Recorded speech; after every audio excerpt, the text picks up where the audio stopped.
Thank you, ladies and gentlemen. Please, you need to be standing for Nick. I mean,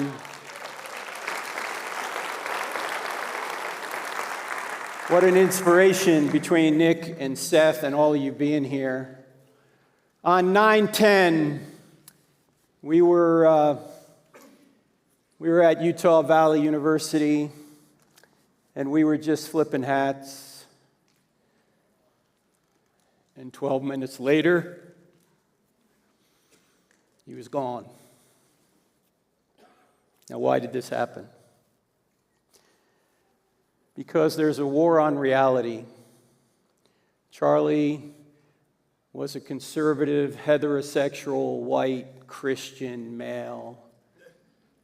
And in today's cultural Marxist society, he's considered an oppressor.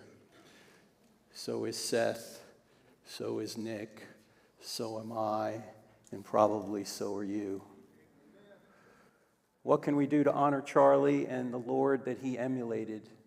You know, people sometimes get annoyed when I say we ought to emulate Charlie.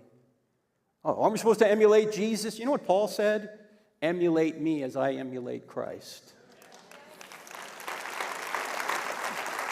And when I see living examples walking around like Charlie Kirk or Seth Gruber or Nick or Victor Marx or any of the people that are going to be here today, I can say, look at them and emulate them. So what I want to do in the short period of time I have today, since this is our last stand, are you going to explain why it's the last stand? You're going to, so I'm not going to say it. Okay.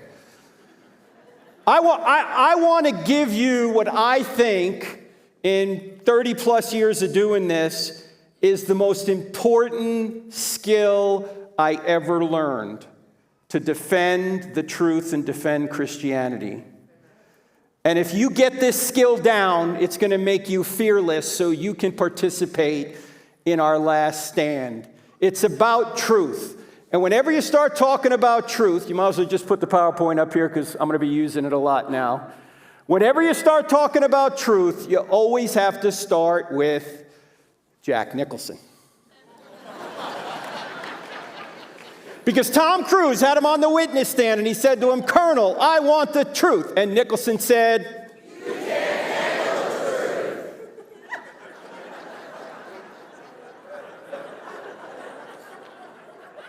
White Rose Resistance people.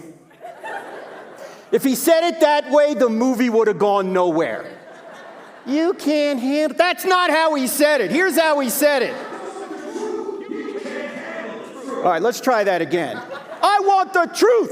You can't handle the truth. That felt better, didn't it? Didn't you always want to do that with Pastor Jeff up here? Huh? Thank you to Pastor Jeff for hosting us, by the way.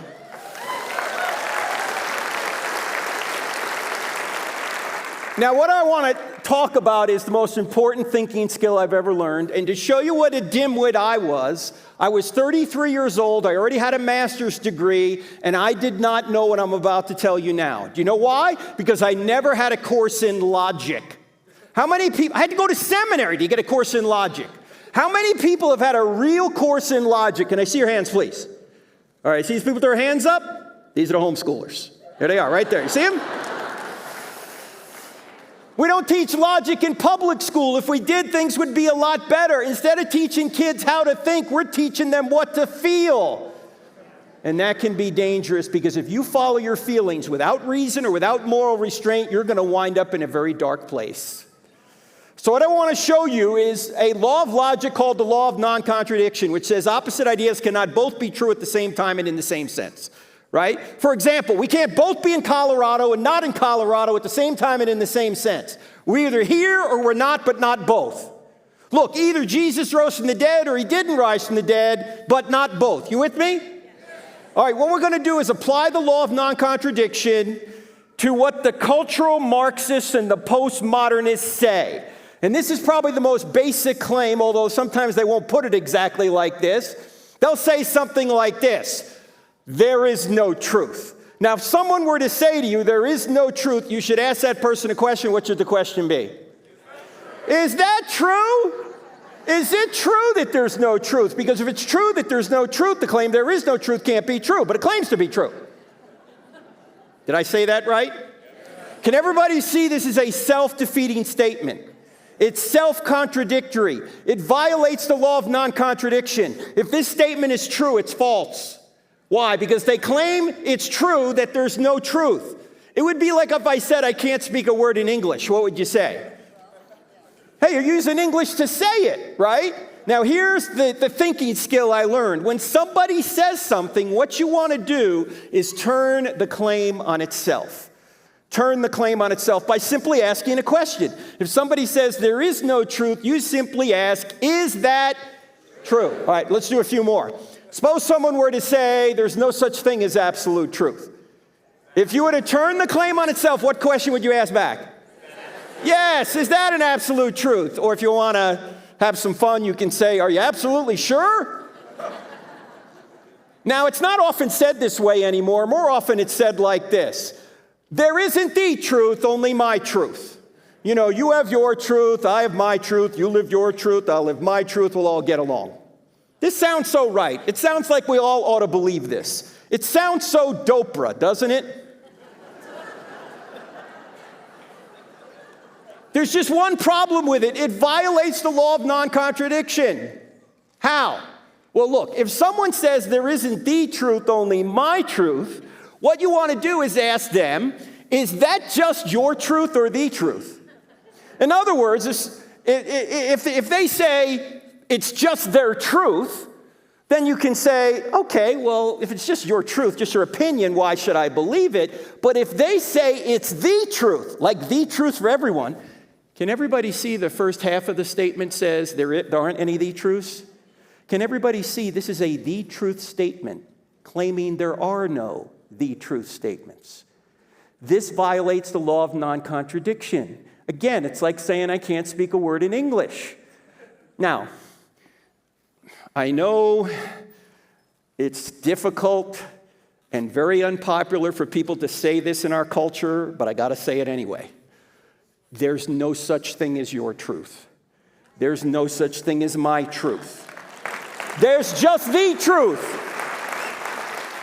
I mean, if you want to say you have your own truth, you might as well say I have my own math.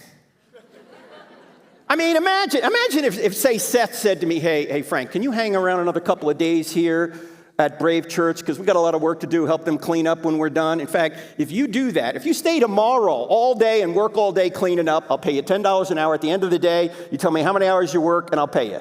Now, actually, Seth would never do this. He doesn't pay that much. All right. But let's suppose I hung out all day tomorrow and I worked on the dust, 15 hours. He said, okay, what do I owe you? I said, okay, $10 an hour times 15, or 15 hours times $10 an hour, you owe me $150,000. He's going to say, $150,000? No, I owe you $150,000. And I go, oh no, Seth, you don't understand. I have my own math. He's going to say, you're crazy. There's not my math or your math. There's just math. Now, parents, I'm not talking about the kind of math your kid brings home and you go, hey, this isn't my math. I'm not talking about that, okay? I'm saying there's one answer to a math problem. It's not my answer or your answer. It's the answer. And by the way, there's one truth out there with regard to, say, Jesus rise from the dead. Either he didn't or he didn't. It's not true for you, but not for me. In fact, that's the next one. Suppose somebody says it's true for you, but not for me. This is also self-defeating. It's just a little bit more subtle. Remember, you want to ask a question back. So if somebody says it's true for you, but not for me, what question are you going to ask back? Yeah, who said it? You guys are like sissies. This is the last stand army you've assembled? Nobody will even take a shot at it. Somebody said it. If somebody says it's true for you, but not for me, ask them, hey, is that true for everybody? Is true for you, but not for me, true for everyone? Because if true for you, but not for me is true for everybody, then true for you, but not for me can't be true because it's true for everyone. Did I say that right? I know that can give you intellectual constipation if you think about it long enough. Because it's self-defeating, it's self-contradictory. It's ridiculous. There's not true for you, but not for me. It's either true or it's not. You know, a lot of Christians, I ask, I ask them, do you think Christianity's true?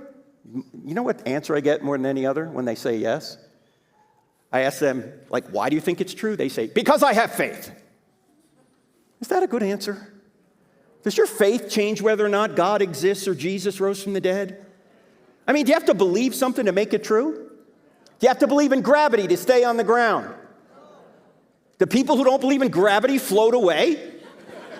Hey, look, there's another one. Hey, if you believe, you'll come back. No, that's not the way it works. Come on, if it's true, whether you believe it or not. Now, actually, the biggest objection you're probably going to get in our culture is this one. You ought not judge. In fact, Jesus said, don't judge. Why are you judging, you hypocrites? All right, let's leave Jesus aside for just a second. Let's just logically look at that claim. If someone were to say, you ought not judge, what question are you going to ask them?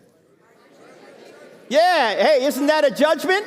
Or if we're not to judge, then why are you judging me for judging? Do you see the problem? You say, wait a minute, didn't Jesus say don't judge? Nope, never said it. Sure he did, Frank. He said it in Matthew chapter 7, verse 1. All right, I know it's going to sound a little odd for a second, but stick with me, it's true. There are no verses in the Bible. There are no verses. You just can't read one verse. I mean, do you think when Matthew was writing his biography, we call a gospel, when he got to this part, he said, here's chapter 7, verse 1. No, when were the chapter and verse divisions added? About 500 years ago to help us navigate the text, which is important. It'd be hard to find your way around this big series of books if you didn't have numbers in it. I mean, imagine if Pastor Jeff here had a big Bible with no numbers and you had a big Bible with no numbers and he got up here every Sunday and he went, let's go about 2/3 of the way in. Let's see if we can find the same spot. You can't do that. You need numbers. The problem is we tend to think if it's got a number in front of it, we can take it out and make it say whatever we want. We can't do that. We got to read around the passage. So does Jesus say, judge not, and he stops right there? No, what does he say? Judge not, lest you be judged by the same standard you judge others, you be judged by that standard. So before you try and take the speck out of your brother's eye, you hypocrite, notice that's a judgment, you hypocrite. Take the log out of your own eye first, then you'll be better able to help your brother. Then he starts talking about don't cast your pearls before swine, which requires a whole nother series of judgments. Is Jesus telling us not to make judgments here? No, he's telling us to take the speck out of our brother's eye. That involves making a judgment. He's simply saying, get that problem out of your life first so you can better help your brother. So this is not a command not to judge. It's a command on how to judge. Don't judge hypocritically. If you've got that problem, fix it, then go help your brother.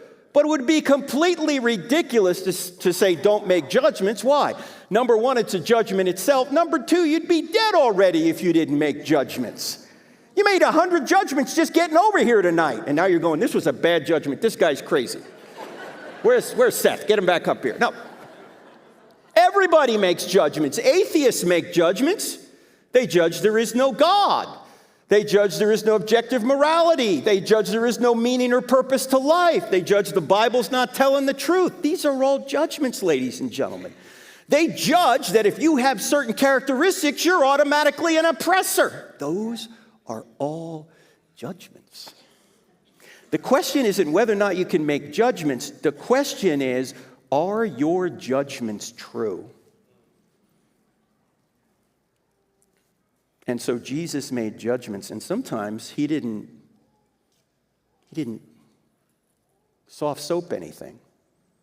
I mean, Jesus makes a whip, and he goes and he jacks people up in the temple.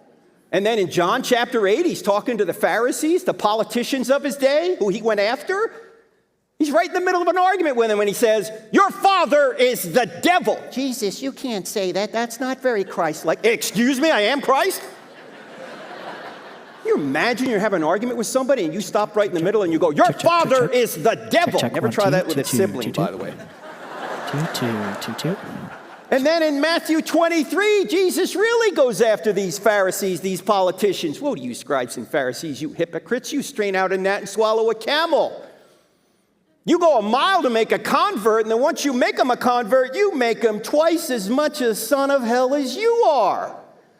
You're tithing your spices, but you're neglecting the more important matters of the law. Justice, mercy, and faithfulness. You should have practiced the former without neglecting the latter, you blind guides. You strain out a gnat and swallow a camel. What? Sweet and gentle Jesus said this? Yes, Jesus was not Barney. Can't we all get along, boys and girls? No! I came to bring a sword. It's going to divide mother and daughter, father and son. How often have you heard those passages talked about? Not very often, but many of you know those passages are true because you're divided in your own family over Jesus. And you should be. Why? Because if Jesus is the truth, and he is, you ought to be following Jesus.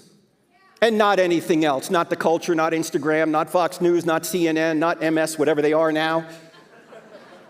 You ought to have been following Jesus. So you have to make judgments, but you got to make judgments without being judgmental. You know, none of us in this room are getting to God based on what we do. We're only getting to God based on what he's done. That's why I said at Charlie's memorial, Charlie Kirk is not in heaven right now because he died for his Savior. Charlie Kirk is in heaven because his Savior died for Charlie Kirk.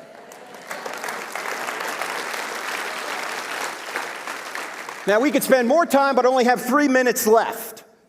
But can we sum up the whole thing this way?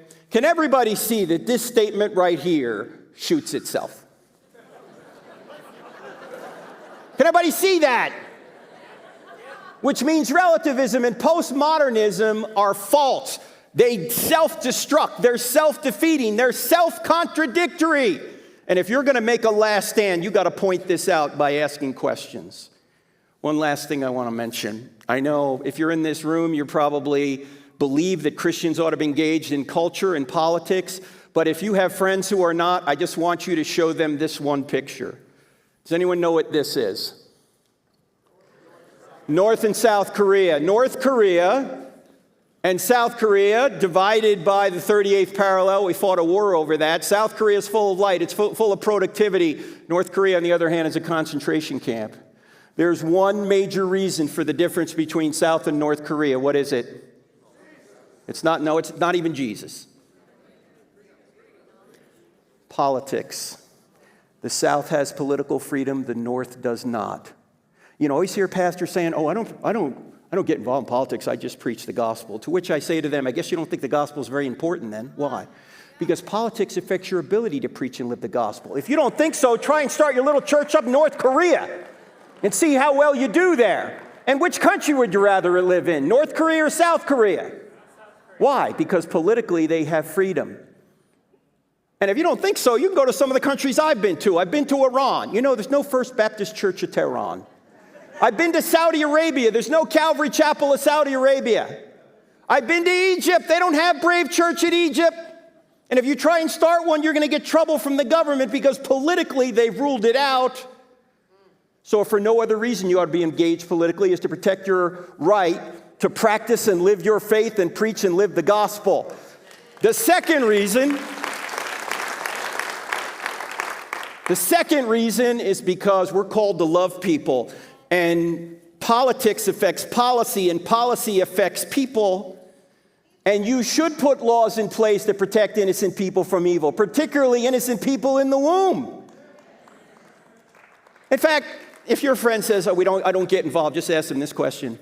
160 years ago, should Christians have gotten involved politically to end slavery? If they say no, they're an idiot. And they're going to say yes, right? What's different about it now? Are only atheists qualified to run the country? Where'd you come up with that? No, we have to be engaged politically. If we're going to love people, we have to put laws in place that protect them from evil. And that's the number one purpose of government, according to Romans 13. To punish wrongdoers, to protect innocent people from evil. If we're not punishing wrongdoers, we don't have a legitimate government. So, let's sum it all up this way. Charlie right now is absent from the body, but present with the Lord. In that car going to the hospital, he wasn't looking at me. He was looking right past me into eternity. He was already gone.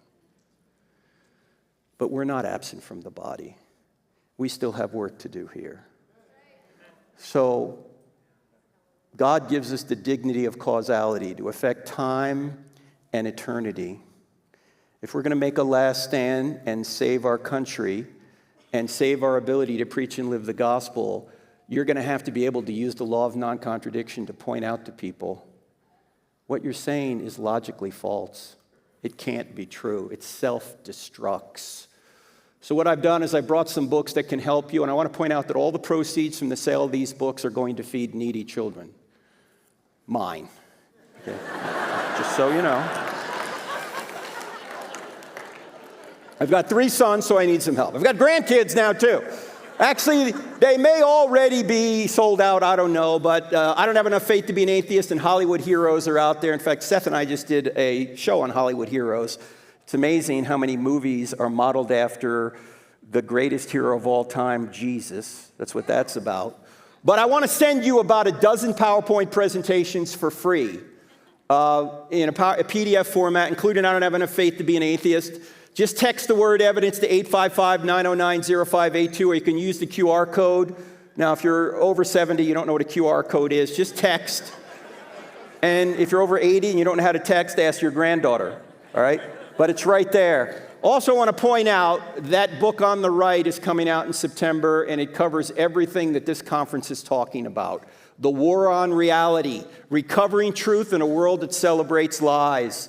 If you would pre-order that, that would help us out greatly, because when we pre-order books on Amazon, it rises up the charts, more people see it, and therefore more people will read it. And we cover, the first chapter is all about Charlie's murder. And then we get into things like Marxism, cultural Marxism, economics, AI even we talk about in there. We talk about the attack on the family. We talk about creation and evolution. We talk about why Christians ought to be involved in politics. And so check out The War on Reality. And I'm proud to stand with my friend Seth Gruber, because this really could be our last stand, and I hope you'll join him as well.